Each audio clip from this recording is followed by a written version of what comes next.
ꯀ꯭ꯋꯥ ꯄꯥꯝꯕꯤ 10 ꯌꯥꯎꯔꯦ ꯑꯗꯨꯒ ꯐꯣꯛꯁꯇꯦꯜ ꯅꯍꯥꯟ ꯈꯔ ꯋꯥꯠꯍꯧꯕ ꯖꯒꯥ 3 ꯑꯃ ꯌꯥꯎꯔꯦ ꯌꯥꯝꯂꯦ ꯑꯦꯚꯣꯀꯥꯗꯣ ꯌꯥꯎꯔꯦ ꯁꯤꯒꯤ rose ꯒꯥꯔꯗꯦꯟꯁꯤꯗ 50,000ꯗꯤ ꯁꯨꯈ꯭ꯔꯕ Alright guys, welcome back to Flyingbaba's another vlog. mayam ngasi kaino tawone khoi yam kuirabagi matungda nursery da mu lai ado ngasi gi nursery di anawa nursery ne kon lai ji thabi tha home child care nursery ming di sidi mande ado sidai da ne lai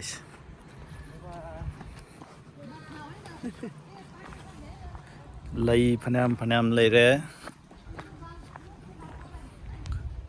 ang le sari phajabi se mayam lai re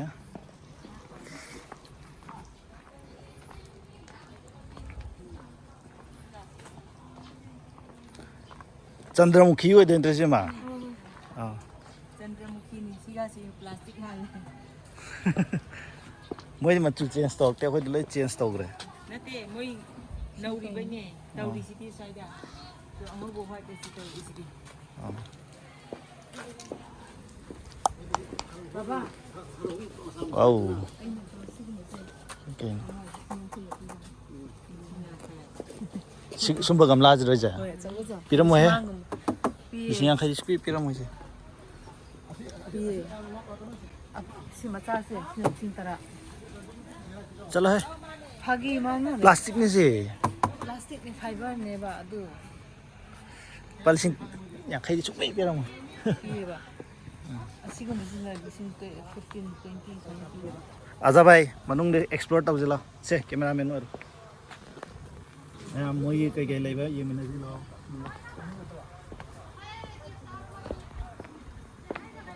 sai na moi ye setup to normal adu lai nan dei chat pa nursery sing je pot yam lai ti moi je do masai am na le lai je khai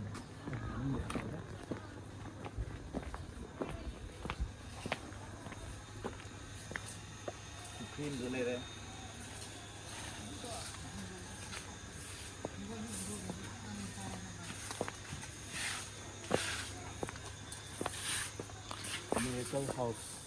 children home ne si se fazai asana na lai dunia na korea ma le korea chatras ya experience story shiri kadai de purai ba gari da hachila ma le moi se log dorma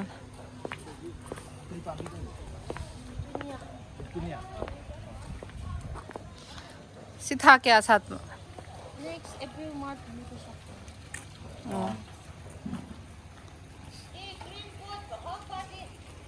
khang de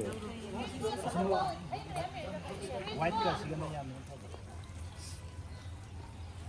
सब दिनों में तो मन yam kai ba mami ko ko re ani mi lo re duga mau ki lei ta ne khoi di mau da khaktang ure ado sidi na phajai sima chu yam royal le sidi verbina haiba kanam hairame sise sidi khoi di mau ki lei haire wa le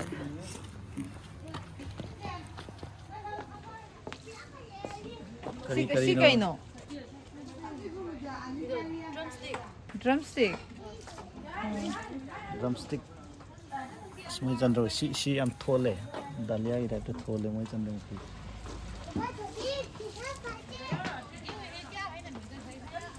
long ni wire ge ta yin sanga ba wire ga thilak ke event ki diwali de digai na lai udi numero le mukti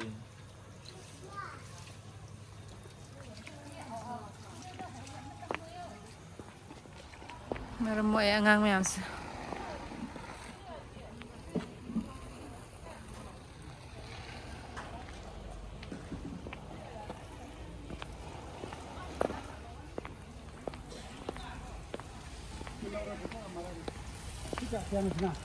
Asina ito niya la tama na.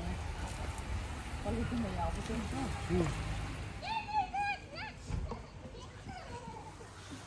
children home oi bagi ko moi mayam na seba taw bagi yam phazar Mara moktro mayansa. Hisap tawgre. Isin gravay ma.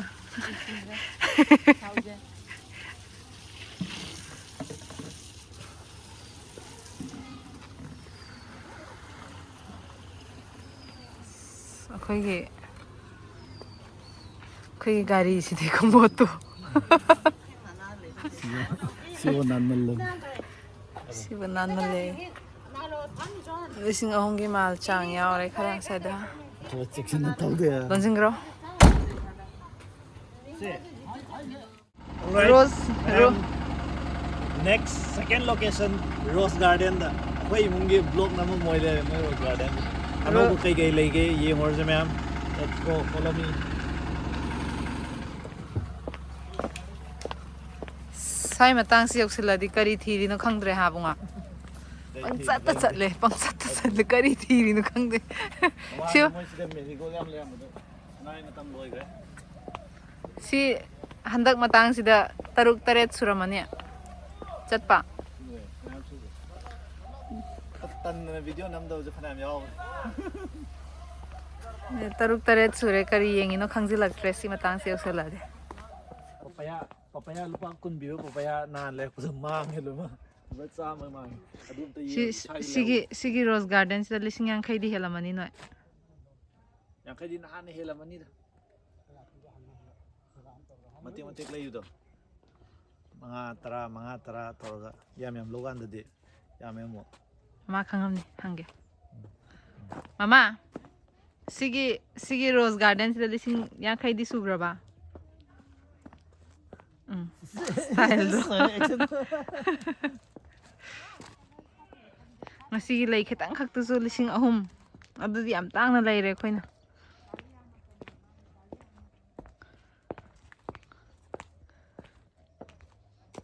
Children home dagi lay banina donation ne khandoge. Khardi tangre. Foxtail do. Ahum la lay gi. Mamangi do. Ani do teng thab jaga do. Ahum thab space wat le. Ahum Kabuk lagi, lewat ke. blogging ge hona training kan tor ne hojik mai channel hangani.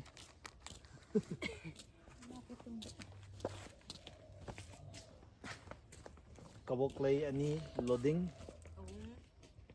aduga foxtail lay bedo space ani hungumba hange adu pa du foxtail do lay gini kwazu pharak tana ahumari wale kuma ama ani pair kwa foxtail ga ai yoina adu lor ni atai de moi apam Tara. nangi apam di che si foxtail ojala Khoi di tau zara ra. natte Khoi di yeng ba yaw ra ge. Video utlo ne khare. si boroi ne uzarabo si yengo boroi sai pam je uzarabo ne da climbing boroi amadum cha Munre munlari sa. ne champra tro champra ma kumla mal komla apiti adu su sinmani Sin bijat mal. bonsai series laire mamangi bonsai gi interview to giba uza ibu ya natte asma minga call Loire. Sina kai no si yam phasai ne. siro sijo bonsai ozagi ming ozana hayuda 8 feet pose bonsai ne Okay. Sidi fit kya? 3 feet. Phasai. Komla macha du lai ris dasu. Chiku abungo. Chiku. Manungda. Ai ho ko zoom tau ge. To si pali si chiku ne.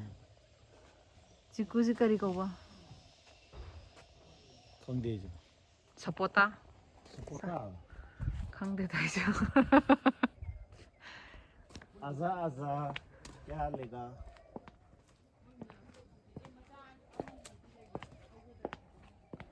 mai su am ji kamai sewa to ne jin mo non si tau je hina bra ara ko sewa do kamai na mok te hina tau go jin sewa ꯇꯧꯍꯧꯔꯣ ꯑꯗꯨꯒ ꯈꯪꯉꯅꯤ ꯅꯠꯇꯦꯗ ꯁꯦꯟꯅꯕꯁꯤ ꯌꯥꯝꯗ꯭ꯔꯣꯅꯦ ꯄꯣꯠꯁꯤ ꯌꯥꯝꯕꯅꯤꯅ ꯑꯃꯈꯛꯇꯪ ꯁꯦꯟꯅꯕ ꯅꯠꯇꯕꯅꯤꯅꯀꯣ ꯁꯤ ꯐꯖꯅ ꯑꯗꯨꯔꯥ 3,000 ꯄꯤꯔꯝꯅꯤ 3 ꯄꯤꯔꯝꯅꯤ ꯃꯔꯤ ꯆꯅꯤꯗꯩ ꯗꯤꯁꯀꯥꯎꯟ ꯈꯔ ꯈꯜꯂꯣ 4,000 ꯉꯁꯥꯏꯗ ꯂꯨꯄꯥ 50,000 ꯍꯥꯏꯖꯜꯂꯦ ꯆꯥꯎꯕꯗꯤ ꯇꯥꯡꯉꯦꯕ ꯆꯥꯎꯔꯁꯨ ꯀꯩꯁꯨ ꯌꯥꯝ ꯆꯥꯎꯔꯁꯨ ꯁꯨꯝꯕꯅꯦꯃꯦ ꯐꯥꯏꯕꯔ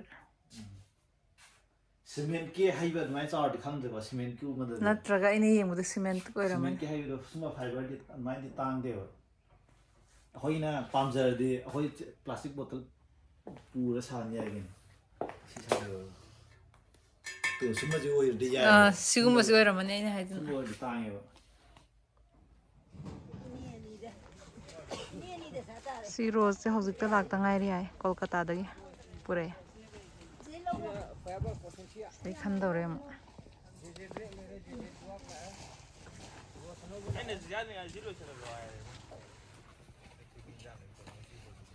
ꯄꯤꯡꯀ ꯔꯦꯗ ꯁꯣꯝꯗꯅ ꯄꯤꯡꯀ ꯃꯣꯏ ꯔꯣꯁ ꯑꯅꯧꯕ ꯂꯥꯛꯄꯒꯤ ꯑꯟꯂꯣꯗꯤꯡ ꯇꯧꯔꯤ ꯍꯥꯏꯇꯥꯔꯦ ꯃꯣꯏꯅ ꯁꯨꯔꯦ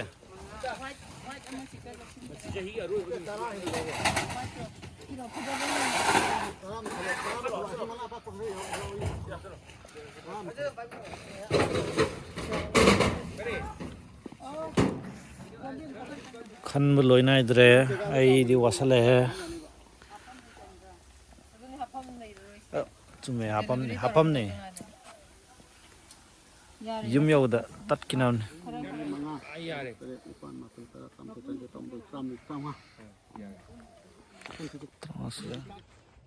ꯃꯌꯥꯝ ꯐꯥꯏꯅꯦꯜ ꯀꯟꯀ꯭ꯂꯨꯖꯟ ꯀꯩꯀꯩꯅꯣ ꯂꯧꯔꯤꯁꯦ ꯑꯩꯈꯣꯏ ꯍꯩꯅꯧ ꯑꯃ ꯑꯅꯤ ꯌꯥꯎꯔꯦ ꯆꯝꯄ꯭ꯔꯥꯁꯨ ꯌꯥꯎꯔꯦ ꯀ꯭ꯋꯥ ꯄꯥꯝꯕꯤ 10 ꯌꯥꯎꯔꯦ ꯑꯗꯨꯒ ꯐꯣꯛꯁꯇꯦꯜ ꯅꯍꯥꯟ ꯈꯔ ꯋꯥꯠꯍꯧꯕ ꯖꯒꯥ 3 ꯑꯃ ꯌꯥꯎꯔꯦ ꯑꯁ ꯌꯥꯝꯂꯦ ꯑꯦꯚꯣꯀꯥꯗꯣ ꯌꯥꯎꯔꯦ ꯑꯗꯨꯒ ꯆꯝꯄ꯭ꯔꯥ ꯌꯥꯎꯔꯦ ꯍꯩꯅꯤꯡ ꯑꯃ ꯌꯥꯎꯒꯦꯅꯦ ꯍꯩꯅꯤꯡ ꯌꯥꯎꯗꯕ ꯍꯩꯅꯤꯡ ꯂꯣꯏꯈ꯭ꯔꯦꯕ ꯍꯩꯅꯤꯡ ꯌꯥꯎꯗꯕ ꯁꯤ ꯏꯟꯗꯣꯔ ꯄ꯭ꯂꯥꯟꯠꯁ ꯈꯔ ꯂꯩꯔꯦ ꯇꯥꯡꯉꯦ ꯁꯤꯁꯦ 500 ꯍꯦꯜꯂꯦ ꯑꯗꯨꯅ ꯂꯧꯔꯣꯏꯁꯤꯔꯥꯅ ꯇꯧꯕꯅꯦ ꯁꯤꯗꯤ ꯄꯤꯁ ꯂꯤꯂꯤꯅꯦ ꯄꯤꯁ ꯂꯤꯂꯤꯅꯦ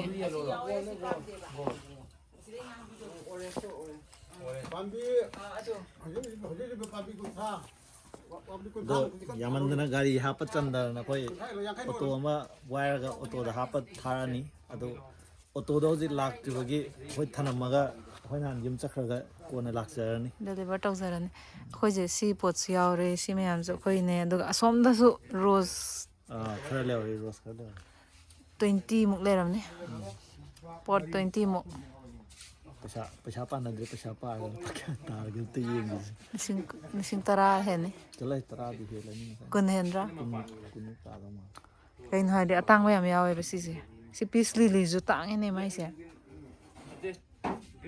ꯈꯥꯏꯗꯣꯛꯄ ꯌꯥꯅꯤ ꯁꯤ ꯌꯨꯝ ꯆꯠꯂꯒ ꯑꯌꯥꯝꯕ ꯈꯜꯂꯤꯅꯤ ꯄꯩꯁꯥ ꯄꯥꯟꯅꯗꯦ ꯀꯥꯎꯟꯇꯔ ꯑꯁꯣꯝꯗ ꯄꯩꯁꯥ ꯄꯥꯔꯀꯥꯟꯗ ꯑꯃꯨꯛ ꯍꯥꯏꯔꯛꯑꯒꯦ ꯗꯤꯁꯀꯥꯎꯟ ꯀꯌꯥ ꯄꯤꯔꯛꯄ ꯌꯦꯡꯉꯁꯤ ꯒꯥꯔꯤ ꯚꯔꯥꯗꯁꯨ ꯑꯣꯏꯗꯣꯏꯅꯦꯕ ꯑꯩꯈꯣꯏꯁꯨ ꯇꯥꯅꯤꯡꯉꯥꯏꯗꯨꯅꯤ ꯍꯣꯜꯁꯦꯜ ꯁꯨꯝ ꯄꯤꯕꯅꯦ ꯌꯦꯡꯉꯣ ꯄꯥꯔꯛꯀꯦꯁꯦ ꯃꯊꯛꯇꯒꯤ ꯄꯥꯕ ꯍꯩꯔꯔꯣꯏ ꯂꯤꯆꯤ 10 ꯌꯥꯎꯔꯦ ꯑꯦꯔꯦꯀꯥ ꯅꯠ 10 ꯌꯥꯎꯔꯦ ꯀꯩꯅꯣ ꯀ꯭ꯋꯥꯅꯦ ꯑꯦꯔꯦꯀꯥ ꯀꯩꯅꯣ ꯐꯣꯛꯁꯇꯦꯜꯗꯣ 3 ꯃꯦꯡꯒꯣ ꯑꯃ ꯄꯣꯃꯣꯒ꯭ꯔꯦꯅꯦꯠ ꯑꯆꯧꯕ ꯑꯃ ꯃꯆꯥ ꯑꯃ ꯆꯝꯄ꯭ꯔꯥ 3 ꯆꯤꯀꯨ ꯑꯃ ꯕꯅꯥꯅꯥ ꯆꯤꯀꯨ ꯑꯃ ꯑꯦꯚꯣꯀꯥꯗꯣ ꯑꯃ ꯒ꯭ꯋꯥꯚꯥ 3 ꯑꯝꯂꯥ ꯍꯥꯏꯕ꯭ꯔꯤꯠ ꯑꯃ ꯅꯥꯁꯄꯇꯤ ꯑꯃ ꯑꯦꯄ꯭ꯔꯤꯀꯣꯠ ꯑꯃ ꯄꯤꯁ ꯂꯤꯂꯤ ꯖꯥꯏꯟ ꯑꯃ ꯀꯥꯔꯇꯣꯟ ꯍꯥꯏꯁꯦ ꯀꯔꯝꯕꯅꯣ ꯀꯣꯔꯇꯣꯟ 2 ꯍꯤꯕꯤꯁꯀꯁ ꯂꯣ ꯀꯩꯅꯣ ꯑꯃ ꯌꯥꯎꯔꯦ ꯀꯕꯣꯛꯂꯩ 3 ꯈꯪꯗ꯭ꯔꯦ ꯌꯥꯝ ꯑꯩ ꯄꯥꯊꯜꯂꯝꯃꯦ ꯁ꯭ꯇꯥꯔ ꯐ꯭ꯔꯨꯠ ꯍꯣꯔꯦꯟ ꯔꯣꯁ ꯄꯣꯠ ꯂꯧꯊꯀꯥꯟꯗ ꯄꯥ ꯌꯥꯔꯦ Zizi green ani yaure. Marigold di 30 oil me. Tadi like that. Ay na te marigold kun. Height is what lo ya ba. Tugar pot tayo. Tugar po. Kan ko madadi ata insang madadi. Sigan ba po. Azalea ni. Oye, Hawaii tha kumba kay mada pa pa. Yare yare to. Wai ta lo. Pulam na total 15,180 tare. Discount cap talk dana khang dama. Tarani famdia ba. Lojare masigi samatram. Oren delivery nangaga di namani nangaga di tupsalani. Bye bye. Kalau kan kan kha to jina. Nda Am siga is you hai sido na hable. Yours yani.